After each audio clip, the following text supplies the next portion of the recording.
আসসালামু আলাইকুম প্রিয় খামারি ভাই ও বন্ধুরা, আপনারা যে যেখান থেকে আমার এই ভিডিওটি আপনারা দেখতে পারতেছেন, আমি সবাইকে জানাই আন্তরিক শুভেচ্ছা এবং অভিনন্দন। এই যে আমার সামনে যেই ঘাসটা দেখতে পারতেছেন, এটা হচ্ছে গরু, ছাগল, ভেড়া, মহিষ সকল গবাদি পশুর ঘাস। এই ঘাসটার নাম হচ্ছে ইন্দোনেশিয়ান স্মার্ট নেপিয়ার ঘাস। এই ঘাসটা যদি জমি চাষ করে যদি আপনি একবার যদি এই ঘাসটা রোপণ করতে পারেন, তাহলে দীর্ঘদিন পর্যন্ত আপনি এই ঘাসটা গরু ছাগলকে খাওয়াতে পারবেন। দেখেন, অনেকে প্রশ্ন করে যে ভাই, যে বিচি থেকে যে ঘাস হয় সেটা কি ভালো না? ভাই, বিচির যেটা, ওটা দেখা যায় আপনার প্রথম যখন জমি চাষ করে আপনি বীজটা রোপণ করবেন, প্রথম একবার আপনার হবে, খুব ভালো হবে। তো একবার কাটবেন, কাটার পরে কিছুটা হবে, তারপরের বার দেখবেন আর শেষ, দুইবার কাটলে পরে আর হয় না। আর এই ঘাসটা আপনার যত কাটবেন ঠিক ততই আপনার বেশি হয়ে থাকে, কারণ এই ঘাসটা হলো হাইব্রিড জাতের ঘাস। তো এই ঘাসটার কোনো বিচি হয় না, এই ঘাসটার কাটিং হয়ে থাকে। এই ঘাসটা আপনার গরু, ছাগল, ভেড়া, মহিষ সকল গবাদি পশু এই ঘাসটা কিন্তু খেয়ে থাকে। আর এই ঘাস খাওয়াতে কোনো প্রকার মেশিনের প্রয়োজন হয় না, গোড়া থেকে কেটে গরুর সামনে দিবেন, তাহলেই সম্পূর্ণ খেয়ে থাকবে। এই যে এখানে দেখতে পাচ্ছেন কিছু পাতা শুকিয়ে গেছে, যদি কাটিং যদি আপনার পরিপক্ক হয় তাহলে কিন্তু পাতাও আপনার শুকিয়ে যায়। পরিপক্ক না হলে কিন্তু আমরা পাতাগুলো শুকাবে না। এই নিচের যে শুকনো পাতাটাও কিন্তু একসময় এরকম সবুজ ছিল। এই কাটিংগুলো পরিপক্ক হওয়ার কারণে এই পাতাগুলি শুকিয়ে গেছে। এই যে দেখেন, আমি এখান থেকে দুটা ঘাস আমি ভাঙছিলাম। এই যে দেখেন, এই যে শুকনো যে পাতাগুলো, যে শুকনো পাতাটা, এই পাতাটা কিন্তু গরু সম্পূর্ণরূপে খাবে, কিন্তু এটা কিন্তু ছাগলে খাবে না। আর এই যে দেখতে পাচ্ছেন যে কাটিংগুলা, এতটুকু একটি কাটিং, 4 থেকে 5টি গিটের একটি কাটিং। যদি আপনি প্রথম রোপণ করেন, এরকম 50, 60, 70, 80টা এরকম একটা ঝোপ হবে। তো একবার কাটবেন, কাটার পরে কয়েক গুণ বেশি চারা আপনার গজিয়ে থাকে। যে দেখেন, প্রত্যেকটা কাটিংয়ের ভিতরে দেখেন শিকড় আর অঙ্কুর কিভাবে রয়েছে। দেখেন, এই যে এগুলা কিন্তু এই যে অঙ্কুর, যেগুলো অঙ্কুর অথবা অনেকে করি বলেন, হ্যাঁ, এই যে দেখতে পাচ্ছেন ভিতরে দেখা যাচ্ছে।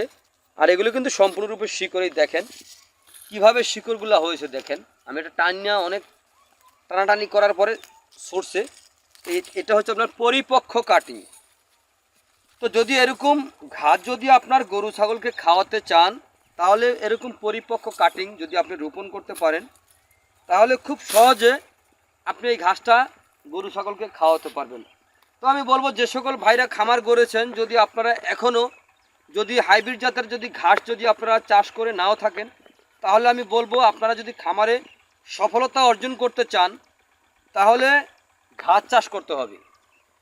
ঘাস যদি চাষ না করেন, তাহলে খামারে কখনো আপনার লাভবান হতে পারবেন না। কারণ ভাই, ঘাসে খরচ কম, দানাদারে কিন্তু খরচ প্রচুর পরিমাণে বেশি। তো যদি ঘাসটা আপনি একবার রোপণ করেন, তাহলে 5 থেকে 6 বছর পর্যন্ত আপনি খাওয়াতে পারবেন। তো এই কারণে কিন্তু ঘাস যদি থাকে, তাহলে আপনার গরু ছাগল পালন করতে কোনো অসুবিধা হবে না। তো আপনি যে ঘাসই না রোপণ করেন না কেন, যেমন আপনার ইন্দোনেশিয়ান স্মার্ট নেপিয়ার ঘাস, জারা ওয়ান হাইব্রিড ঘাস, গুয়াতিমালা ঘাস, এ সকল ঘাস হচ্ছে আপনার শুকনো জমির ঘাস।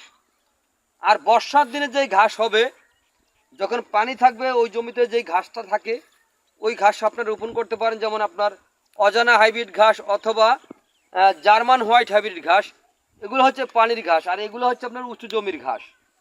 যে সকল জমিতে জোয়ারের পানি উঠে আবার যদি চলে যায়, ওই জমিতেও আপনি ঘাসটা রোপণ করতে পারেন। এই যে আমাদের এই জমিতে জোয়ারের পানি উঠে আবার নেমে যায়, তারপরে দেখেন আমরা এখানে কিছু বেড তৈরি করেছি। এটা কারণ হচ্ছে এখানে পানিটা নামতে অনেক সময় লাগে, তো পানি আটকিয়ে থাকে, এই কারণে আমরা এই বেডটা তৈরি করেছি। তো আপনারা চাইলেও এরকম যেখানে পানি আটকে থাকে ওরকম জমিতে আপনারা এরকম বেড তৈরি করে আপনারা রোপণ করতে পারেন।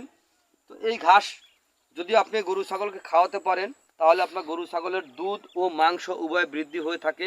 এটা কারণ হচ্ছে এই ঘাসে 22 থেকে 25% প্রোটিন রয়েছে। তো প্রিয় বন্ধুরা, আপনারা যে যেখান থেকে আমার এই ভিডিওটি দেখতে পারতেছেন, যদি আপনাদের কাছে আমার এই ভিডিওটি ভালো লেগে থাকে তাহলে আমার চ্যানেলটিকে সাবস্ক্রাইব করবেন, বেশি বেশি করে শেয়ার করবেন, যাতে নতুন খামারি ভাইরা এই ঘাসটি দেখে, ভিডিওটি দেখে যেন এই ঘাসটি রোপণ করতে পারে, সেই আশা সেই প্রত্যাশা আপনাদের সকলের প্রতি রইল। যদি আপনারা এই ঘাসের কাটিং রোপণ করতে চান তাহলে আমার স্ক্রিনে দেওয়া নাম্বারে যোগাযোগ করবেন। আমরা এই ঘাসের কাটিং সারা বাংলাদেশের প্রতিটা জেলা, উপজেলা এবং কি হোম ডেলিভারিও আমরা এই ঘাসের কাটিং দিয়ে থাকি। তো আজ এখানে এ পর্যন্ত, আপনারা সকলে ভালো থাকবেন, সুস্থ থাকবেন। আল্লাহ হাফেজ।